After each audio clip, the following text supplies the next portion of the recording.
અમુક બહેનો ગામડામાં આવ્યા હતા રોટલા શીખવા, શહેરના બહેનો કે અમારે રોટલા શીખવા છે. આપણી બહેનો કે તો વયું આ આવો. ત્યારે બેઠા ચૂલા હતા,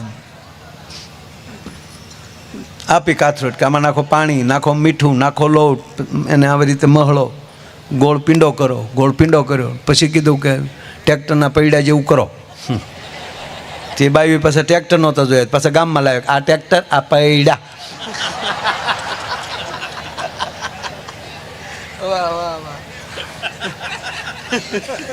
ઓલી બેનો પાછું આમ આમ આમ કર્યું. પછી કીધું કે પાણીવાળા હાથ કરતું જાવ, ટીપતું જાવ. તે ટીપતું ગયું, એનું બાપ ખરતું ગયું બધું. 3 ટ્રાય કરી પછી આપણી બેનોએ કાથરડ ખેંચી લીધી ને કીધું ધાબડી આ કરો. તાક પણ અમારે ટિફિન શીખવા હોય તો તાક ટિફિન શીખવાય તમારે એકવાર મરવું પડે ને, અમારી માના કુખે તમારે જન્મ લેવો પડે સાહેબ. આ તાકાત છે.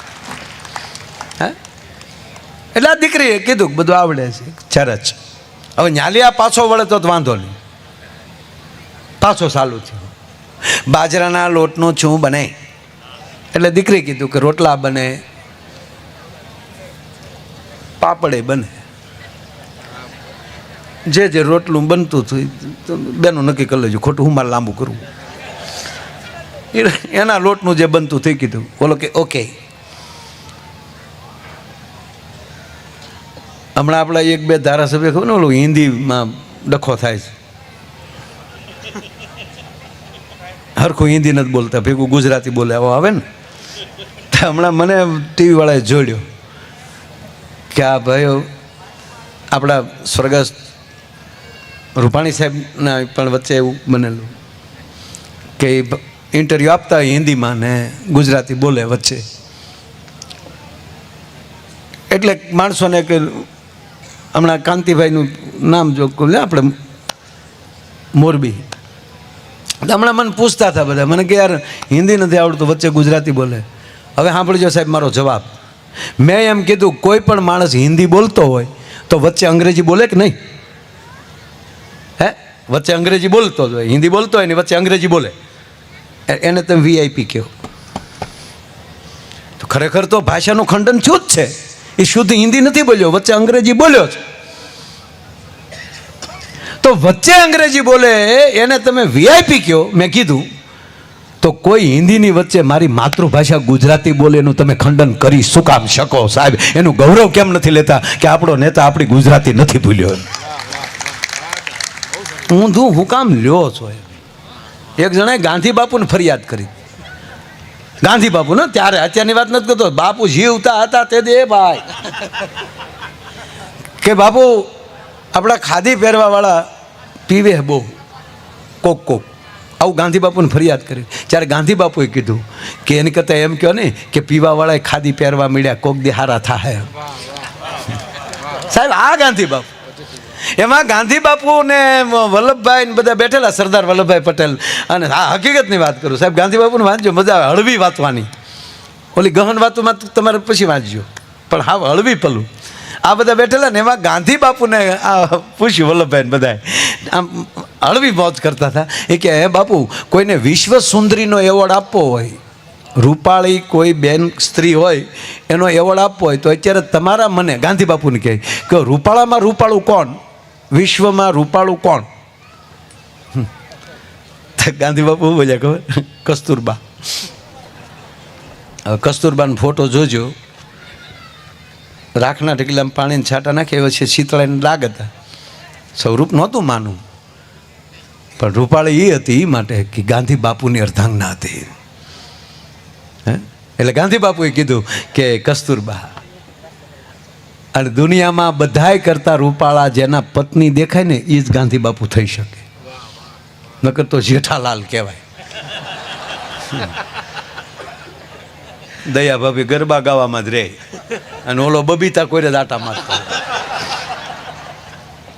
આ ટીવી ચેનલો કંઈક આપણને સલાહ દેતું હોય છે હો સાહેબ, જીવન જીવવાના કંઈક ને કંઈક મોડ હોય છે. એમાં એ બધા દાંત કાઢતા હતા, એમાં કસ્તુરબા રેટીઓ કાઢતા હતા. એણે બોલાવ્યા બધા કે અહીંયા ભાઈ શું તમે તમારા બાપુ હારે, ગાંધી બાપુ હારે હસો છો? તક કાંઈ નહીં બા. તક ના ના વાત કરો. તાકે અમે એમ પૂછ્યું કે વિશ્વમાં રૂપાળું કોણ, એવું અમે અમારા બાપુને પૂછ્યું. તા કસ્તુરબા કહે તો કોનું કીધું? તાકે એણે તમારું કીધું. તા કસ્તુરબા શું બોલ્યા ખબર? ગાંધી બાપુ કોઈ દી ખોટું ન બોલે. સાહેબ આ દાંપત્ય જીવન છે. એટલે આ જોવા ગયો એટલે કીધું કે ચણાના લોટનું શું બને? એટલે દીકરીએ જે ચણાના લોટનું બનતું હતું એ કીધું. ઓકે,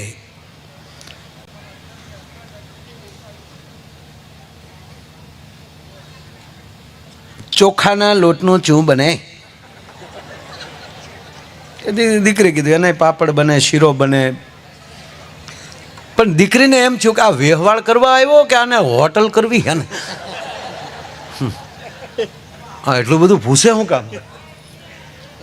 હવે ન્યાલી પાછો વળે તોય વાંધો નહીં, પણ આ તાજો સુધરેલો પાછું પૂછ્યું કે માની લ્યો કે આપણા ઘરે મહેમાન આવ્યા હોય તો તમે શું કરો? એટલે દીકરી કીધું કે ચાનો ટાઈમ હોય તો ચા પાવ, જમવાનો સમય હોય તો જમાડું. જમવાનો જ સમય છે તક તો જમાડું. આપણા ઘરમાં લોટ ન હોય તો શું કરો? તાકે ગાયે ઘા મહેમાનને ખબર ન પડે એમ દળી નાખું. ઘરમાં બાજરો ન હોય તો, અનાજ ન હોય તો તમે શું કરો? તાકે તમને મહેમાનને ખબર ન પડે એમ વાટકી વ્યવહાર કરીને પાડોશીમાંથી ઊંચીનું લઈ લઉં, પણ મહેમાનને ભૂખ્યા ન જવા દો. આપણે પાડોશી સાથે સારા સંબંધ ન હોય તો તમે શું કરો? એ કે તમને મહેમાનને ખબર ન પડે એમ દુકાનેથી લઈ આવું. આપણા ઘરમાં એક પણ રૂપિયો ન હોય તો તમે શું કરાવો? ઉધારે લઈ આવું. આપણો વ્યવહાર જ ન હોય તો તમે શું કરાવો? તક મારા બાપે જે ઘરેણા આપ્યા ને એ વેચી નાખું, પણ મહેમાનને ભૂખ્યા ન જવા દો. તમારા ઘર એમ ગળામાં એક પણ ઘરેણું ન રહ્યું હોય તો તમે શું કરો? દીકરી કે હું વાસણ વેચી નાખું, બાકી મહેમાનને ભૂખ્યા ન જવા દઉં. આપણા ઘરમાં ઠીકરાના વાસણ સિવાય બીજું કાંઈ ન હોય તો શું કરો? એટલું બોલ્યું તો બાઈએ 3 ફડાકા માર્યા. નીકળે લુખા બહાર નીકળ. તો હું તારા ઘરમાં આવીને મારે એરું પકડવા? તારા બાપ તારા ઘરમાં લોટ ન હોય, તારા ઘરમાં પૈસા ન હોય, મારા ઉપર એક ઘરેણું ન રહેવા દે, ઘરમાં ઠીકરાના વાસણ સિવાય ન હોય, પાડોએ હારે હારા સંબંધ ન હોય, તો તારું ઘર માંડે કોણ? ભોજ્યો ભાઈ નીકાળ. બહાર આવીને એને બાપાને કીધું કે ઇન્ટરવ્યુ લીધા વગેરે આવા લુખાવને નો આવવા દેવા. ચૂ કરો તારા બાપના સાઈજા લો ઊભી ઊભી. વાહ વાહ વાહ વાહ વાહ, બહુ છે.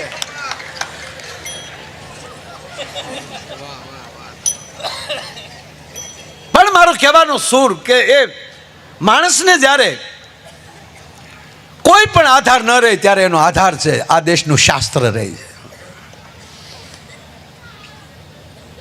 સનાલાલભાઈના પરિવાર, આ પરિવાર અહીં ઘણા, પણ આ પરિવારમાં લેવાનું એ નીકળે કે આ પરિવારમાં રામાયણ ઉગી છે.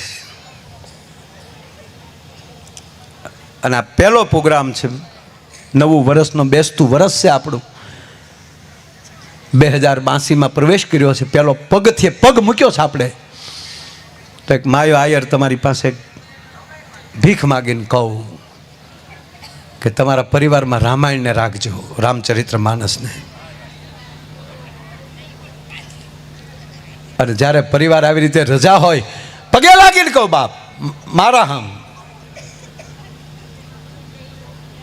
કે જ્યારે રજા હોય ત્યારે મહિનાની એક રજા એવી રાખજો કે આખો પરિવાર 3 કલાક હારે બેસે અને આખી રામાયણ ન વંચાય ને તો એમાં કેવલ પ્રથમ કહું કે ભરત મિલાપનો પાઠ વાંચી લેજો. અયોધ્યા કાંડના 227માં દુહાથી ચાલુ થશે.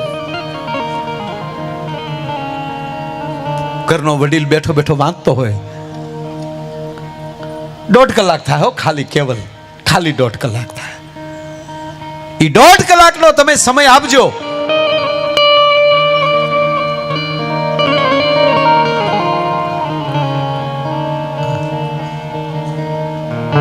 આ વાત કરતો ત્યારે ઘડીક કોઈ આડાવડું ન થાય. આ સલાહ નથી દેતો, આ જરૂરી છે. 5 કરોડ ઓછા હશે તો હાલશે, પણ 5 સંસ્કાર ઓછા હશે તો નહીં ચાલે. સરકાર વગર એમ કહેવાય કે પ્રજા જેમ દુઃખી થાય, સરકાર વગર જેમ પ્રજા દુઃખી થાય ને, એમ સંસ્કાર વગર પરિવાર દુઃખી થાય. તમારા પરિવારનું હેન્ડલિંગ, તમારા પરિવારનું સંચાલન તમારા સંસ્કાર કરતા હોય છે.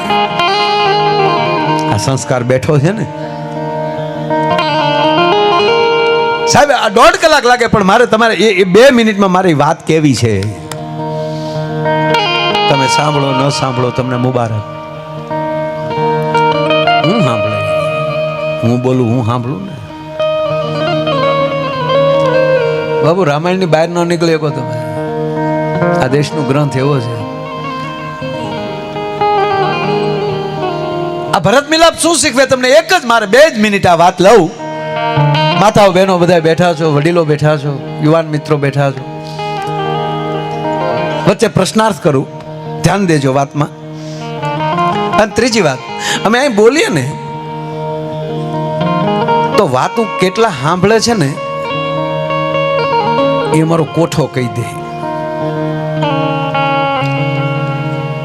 વાત સંભળાતી હોય ને તો આ બહેનોને વધારે ખબર હશે, જેને ગાય કે ભેંસ દોતા આવડતું હોય ને અને એની અથાર હોય ને તો તમે જેમ દોતા જાવ ને એમ ભેંસ આમ એનું પૈંડ મોકળું, ગાય પૈંડ મોકળું દેતી જાય અને હું તો પ્રાહવો વધતો જાય, નકર દૂધ ચોરી લે. એમ અમને કોઈ સાંભળતા હોય ને ત્યારે અમે જેને કેમ આમ ખાલી થતા હોય એવું લાગે અમને. નહીતર શબ્દ પાછા આવે અને અંદરથી કોક એમ કે માયા બન કરીને ઘર ભેગો થાય ને શું મંડાણો છે, કોની સામે માંડે છે વાત. પણ આ ઠેકાણું મળ્યું છે બાપ, એવું ગામ મળ્યું છે. કેટલા સાંભળે એ માયાને જરૂરી નથી, કોણ સાંભળે એ જરૂરી છે. મારે વાહ વાહ કરાવવા નથી નીકળ્યો, આહ કારો કરાવવા નીકળ્યો છું સાહેબ, કે અંદરથી આહ નીકળે.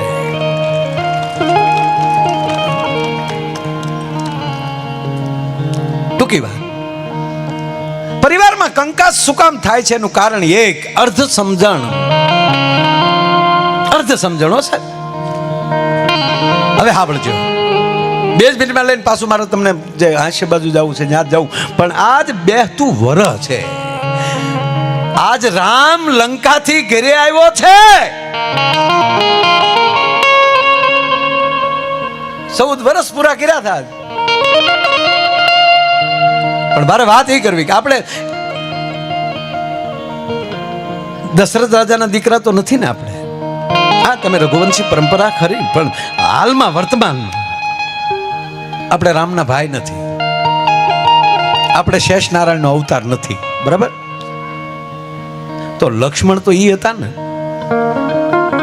લક્ષ્મણજી હતા. તો અડધું સાંભળેલું, અડધું સમજેલું, અડધું સમજે છે લક્ષ્મણ અને કેવો નિર્ણય લઈ લે છે. સાંભળજો, હવે સહેજ પ્રવેશ કરું છું રામાયણમાં. કે ભગવાન રામ અને લક્ષ્મણ અને જાનકી ચિત્રકૂટ બેઠા છે, ઋષિઓ થોડાક બેઠા છે. એમાં આમ ભયથી વ્યાકુળ થઈ અને હરણાવો, મૃગલાવો, વનના પ્રાણીઓ આશ્રમમાં દોડતા દોડતા આવે છે. એટલે ભગવાન આમ જોઈ ગયા, ચમકી ગયા. એમાં ભીલના માણસો આવે છે, આદિવાસી વનના માણસો. કે પ્રભુ, હા, ધૂળની ડમરીઓ ઉડે છે. કે પ્રભુ આમ લાંબો હાથ કર્યો. પ્રભુ, ભરત અને શત્રુઘ્ન સેના લઈને આવે છે. શું કીધું? ભરત અને શત્રુઘ્ન સેના લઈને આવે છે. એટલે ભગવાન રામ આમ છે જોયું અને એમાં લક્ષ્મણ ઊભા થાય છે. સાંભળજો, સ્વામી માફ કરજો. આ યુવાન મિત્રો, પરિવાર ખાસ સાંભળે મારો બાપ 2 મિનિટ. ભગવાન રામની સામે લક્ષ્મણ ઊભા થઈ જાય છે. માલિક, સ્વામી માફ કરજો, તમારી આજ્ઞા વગર બોલું છું. શું સમજ્યા છે કઈ કઈ નો દીકરો? કે 14 વર્ષ પછી જઈને તમે પાછા ગાદીએ ન બેસી શકો, એટલે વનમાં તમે એકલા છો, એટલે સેના લઈને આવે. એને આજીવન ગાદી જોવે છે. ભૂલી ગયો એને લક્ષ્મણ છે. આવું આવું બોલે છે સતત લક્ષ્મણજી. પ્રભુ, એ તમારું પદ ન જાળવી શક્યો, એ અયોધ્યાની ગાદીને જીરવી ન શક્યો. અને પછી જે રાજાઓ નહોતા જીરવી શક્યા એના એક એક લક્ષ્મણ નામ આપે છે. અને એમાંલી ક્રોધિત થઈ આંખમાં જવાળાવું મળી લક્ષ્મણને નીકળવા, અને ભગવાન રામના ચરણમાં ઝૂકી એના ચરણની રજ માથા ઉપર ચડાવીને એટલું કીધું, તમારા ચરણની સોગંદ, ભરત અને શત્રુઘ્નને હું જીવતા નહીં જવા દઉં. હવે ભલે બી આવે. હાથીના ઝુંડ ઉપર જેમ હાવજ સિંહ ખાબકે એમ હું બેયના સેના ઉપર ખાબકીશ. તેતરના ટોળા ઉપર જેમ બાજ ખાબકે અને જેમ વેર વિખેર કરી નાખે એમ એની સેનાને લક્ષ્મણ વેર વિખેર કરી નાખશે. ભગવાન રામને બોલવાનો અવસર ન રહેવા દે છે લક્ષ્મણ. એટલું બોલે છે. એમ આકાશમાંથી દેવતાઓ વાણી કરે. અરે શું બોલે છે? આકાશવાણી થાય છે કે વિચારા વગરના વેણ કોક દી અફસોસ કરાવે છે લક્ષ્મણ. ઓ આરથી વિચારા વગર બોલાય ગયું. અને પછી ભગવાન રામ એમ કહે છે, લક્ષ્મણ, પદ તો ઈ નો જીરવી શકે કે જેને સાધુનું ચરણ ન શેનું હોય. રામ બોલે છે. તું કોની વાત કરે છે લક્ષ્મણ? એને આવવા તો દે. શું બોલે બોલ કરે છે તું? એને આવવા તો દે. અને સાંભળી લે લક્ષ્મણ, આ બ્રહ્માજીએ સૃષ્ટિનું સર્જન કર્યું છે અને જેટલા જીવ બનાવ્યા એ જીવોમાં કોઈ પવિત્ર ને ઉત્તમ કોઈ હોય તો એ મારો ભરત છે. આવું પ્રભુ રામ. શું બોલેસ તું? કોનું નિવેદન દે છો? કોની ભેગો છો એ તો જો. આમાંથી પેલું ઈ શીખવાનું, એક પરિવારમાં બીજાનું દીધેલું કાનમાં ન નાખવું અને અર્ધને કોઈ દી સત્ય ન સમજવું. અરે તા તો એ ભરતની આવે છે બાપુ. ટૂંકી વાત લઉં, મારે 1 મિનિટમાં પૂરી કરી દઉં. એ આવે છે તા તો દડતો દડતો આવતો હતો ભરત. રામ રામ. અરે ભગવાન રામના ચરણમાં આવીને જ્યાં દંડવત પ્રણામ કર્યા, પોતાના દેહનો ઘા કરી દીધો ભરતે, અને ભગવાને ધૂળમાં લે કહેવાય ઉભો કર્યો ભરત. સાચી સાચું ભરત, બસ બાપ. દોર ઉભેલો લક્ષ્મણ. અરે એ સરસ્વતી, તે મારા મોઢામાં લે આ ભરત માટે આવું બોલાવ્યું. હવે મારે જીવવું કેમ? આ ભરતના લક્ષ્મણના વિચાર. અરે આના માટે હું આવું બોલી ગયો થોડીક વાર પહેલા. હવે ધરતી માગ આપે તો હમાઈ જાઓ. ધરતી માગ આપે તો હમાઈ તો જાય, પણ પ્રાયશ્ચિત ક્યાં કરવા જાય? એની કરતા જીવી અને રામની સેવા કરી અને આ શબ્દોનું પ્રાયશ્ચિત કરવું. ત્યાં ત્રણેય માતાઓ આવે છે, આખી અયોધ્યા આવે છે. ભગવાન રામને એમ થાય છે કે મારો લક્ષ્મણ ઉપાધિમાં મુકાણો. બાપુ રામે હાથ કર્યો, આવ લક્ષ્મણ આવ આવ. ભેટ ભરતને. ત્રણે ભેટ્યા અને સાંભળી લ્યો, ભગવાન રામને ભગવાન શું કામ કહે છે? રાવણને માર્યો એટલે ના, આ સ્વીકાર ભાવ છે એનામાં. જેને અપરાધ કર્યો હોય એને પ્રેમ કરતા જેને આવડતું હોય.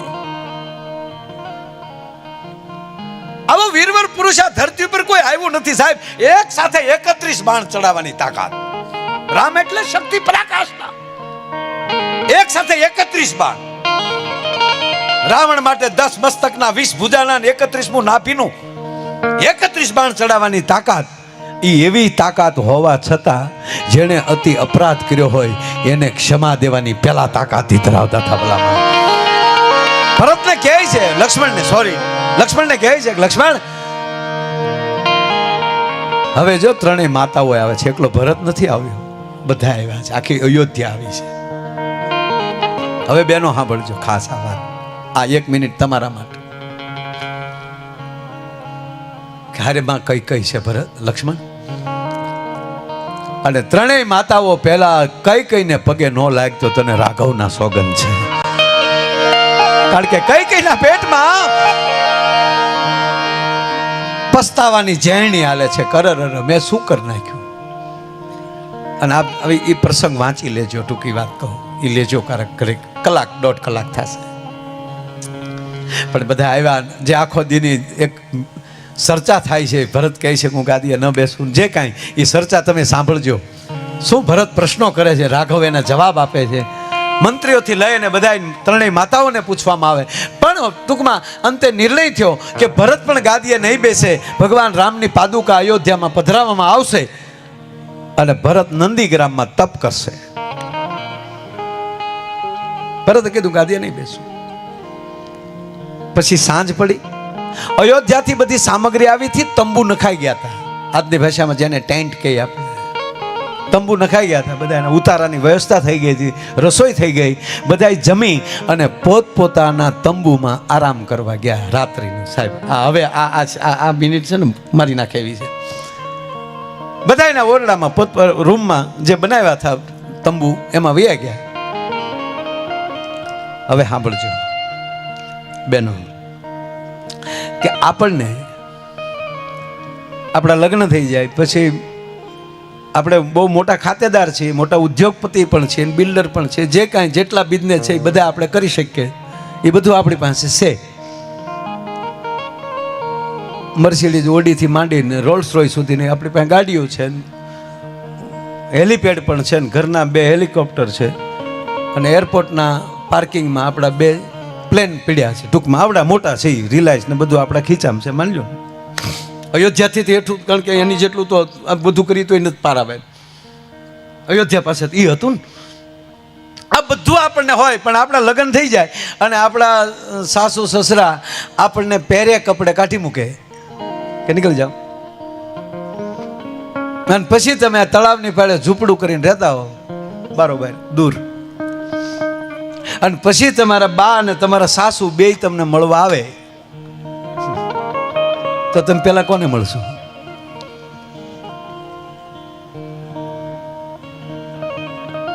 એક તંબુમાં 3 માતાઓ છે. એટલું નહીં, માં સીતાજીના માતુશ્રી સુનૈનાજી પણ પધાર્યા છે, મહારાજ જનક રાજા પણ પધાર્યા છે. માં સીતાજીના બાબા પૂછી આવ્યા. સાહેબ માં જાનકી રાતે ઊભા થયા અને કઈ ના કક્ષમાં ગયા. કઈ તૂટીઓ વાળીને હોતા હતા. અરે મારા છોકરાઓની એ માં સરસ્વતી, તું મારા જીભે બેસી તે શું કર્યું? મારા બાળકોનું જીવન ઝેર કર્યું. આ પાણાના ઓશિકે સુવે, ખડની પથારીઓ સુવે છે. હે ભગવતી, મારા મોઢે તમે શું બોલાવ્યા? આહુડા નહોતા આવતા, ફૂંકાઈ ગયા હતા. કેટલાક આહુડા આવે, અને એના પગ પાસે માં જાનકી બેસે, સીતાજી બેસે. જો આ દેશની જગદંબા સીતાજીના પગ પાસે બેહી, સીતાજી માં કઈના પગ પાસે બેહીને બોલે છે, માં કોણ? જાનકી? હા બા. તમારા પગ છેદલા લંબાવો, લવો પગ દબાવી દો. સીતાજી કહે છો સાહેબ, બા મને ખબર છે તમે અયોધ્યાના મહારાણી, મહારાજ દશરથના માનીતા રાણી હતા, અને મારી માં કઈ બજારમાં નીકળે તો જાજબું પથરાય. મારી માં કઈનો પગ કોઈથી ધૂળમાં નથી પડ્યો, એને બદલે મારી માં ઠેઠ અયોધ્યાથી હાલીને આવ્યા. લાવો તમારા પગ દબાવી દઉં. ત્યાં તો કઈ ભેટી જાઓ. જાનકી મને માફ કરી દે, સીતા મને માફ કરી બેટા,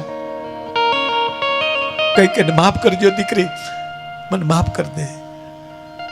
અને તેથી આ દેશની જગદંબા જાનકી માં કઈના પગ પકડી અને પોતાનું મસ્તક એના ચરણે અડાડી, અને આ દેશની જગદંબા એટલું બોલે કે હે માં કઈ, તારા પ્રત્યે જો મને ઊંડે દુર્ભાવ હોય તો મને મારા સુહાગના સોગંદ છે. તમારા પ્રત્યે અમારે દુર્ભાવ ન હોય માં, આ બધી મારા રામની લીલા છે. અને માં એક વાત કહું, આ બધા એના રમાડેલા પાત્રો છીએ, અને હું તમે બેયમાં એવા ભાગશાળી છીએ કે યુગો વ્યા જશે ને ત્યારે આ રામકથાના પાત્ર બનવાનો મને તમને અવસર મળ્યો છે. તમે જરાય ખોટું ન લગાડતા. મારો કહેવાનો સુર એ છે, આ પરિવારને ભેગા કરી દે આવ્યા શબ્દો. એને બદલે અમુક તો નથી પછી અત્યારે કવિતાઓ લખતા કે સીતાજી સાથે અન્યાય કરવામાં આવ્યો, અગ્નિ પરીક્ષા કરી રામે. ક્યાં લખ્યું? લખ્યું ક્યાં? અગ્નિ પરીક્ષા. અગ્નિ પરીક્ષા નથી. જ્યારે એને વનમાં આવ્યા ત્યારે ભગવાન રામે ન્યાલી લીલા ચાલુ કરી અને કીધું કે દેવી આ લીલા ચાલુ થશે હવે, એટલે તમારું મૂળ સ્વરૂપ અગ્નિને હોપી ગયો અને પડસાયો બહાર આવ્યા. માં સીતાજી પડછાયા રૂપે બહાર આવ્યા અને જ્યારે પાછા લંકામાલી પરત અયોધ્યા જતા હતા એટલે ફરીવાર પાછા અગ્નિમાં પ્રવેશ કર્યા અને પડછાયો અગ્નિ માર્યો અને મૂળ સીતાજી બહાર આવ્યા. વાત આટલી જ હતી બાય. તો આપણે મળ્યા ને પછી તો અમુક મહિલા મંડળી નથી કહેતા ઘણા સીતાજી સાથે અન્યાય થયો.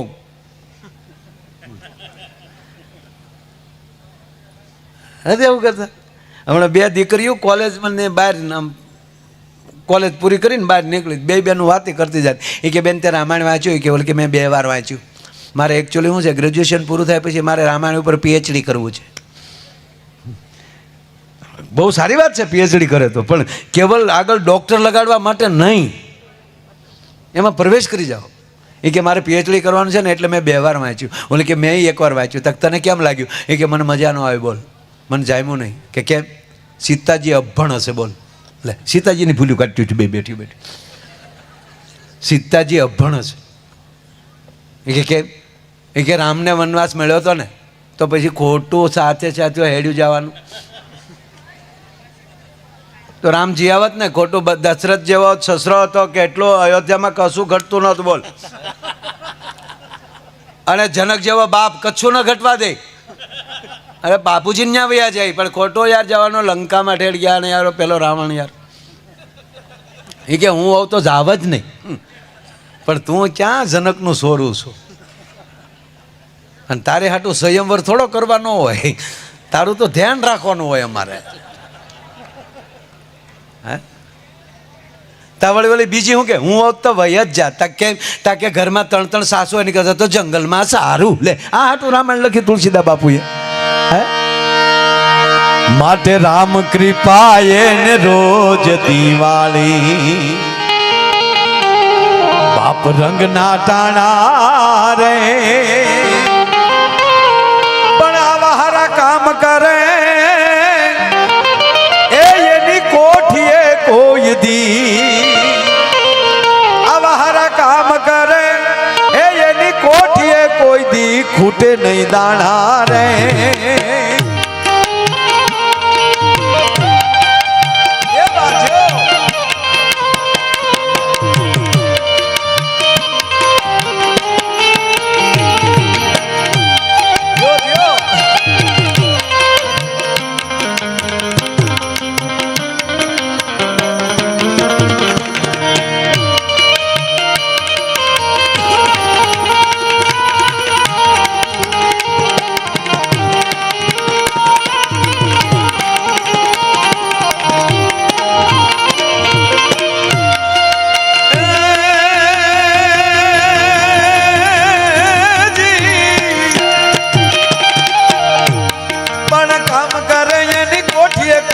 ખૂટે નહીં દાણા રે વાલીડા મોજ મારે મોજ મારે.